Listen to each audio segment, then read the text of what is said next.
La correspondance, qui est en réalité une sommation servie à Eneo, fait suite à un certain nombre de manquements et de dérives, lesquels ont été constatés à la suite de la mission conjointe Arcel-Eneo, dont le but était de procéder à la vérification contradictoire des installations électriques de certains clients taxés de fraudeurs. Il ressort des investigations menées sur le terrain, le non-respect de l'article 13 du règlement du service de distribution publique d'électricité, lequel définit clairement les actes constitutifs de fraude. Qui plus est, le régulateur a constaté que les opérations de lutte contre les pertes non techniques étaient conduites par des personnes non autorisées, en l'absence des huissiers de justice, experts techniques, officiers de police judiciaire et autres agents assermentés d'Eneo. À ces violations s'ajoute le défaut d'utilisation des compteurs témoins et la suspension de la fourniture d'énergie électrique auprès des clients soupçonnés de fraude.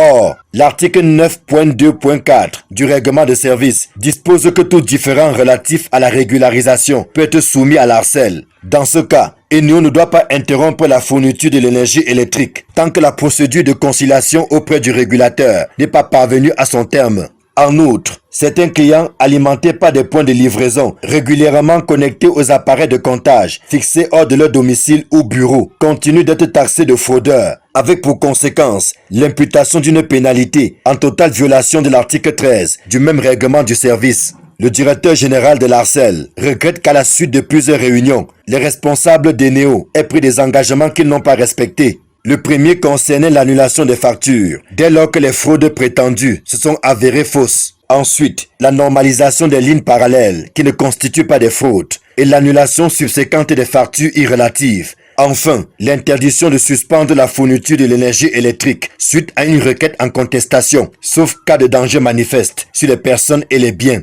Tirant les conséquences de ce qu'elle considère comme un acte de défiance, l'Agence de régulation du secteur de l'électricité donne 8 jours à Eneo pour exécuter les directives ci-dessus, issues de la concertation tenue en visioconférence le 24 février 2021. Jean-Pascal Kou, le directeur général de l'Arcel, attend également que lui soient tenues les copies des notes d'information irrelatives. Ceci sans préjudice des sanctions pécuniaires et administratives, pouvant aller jusqu'à la suspension des opérations de lutte contre les pertes non techniques. Une mise en demeure musclée que Eneo n'a pas souhaité commenter.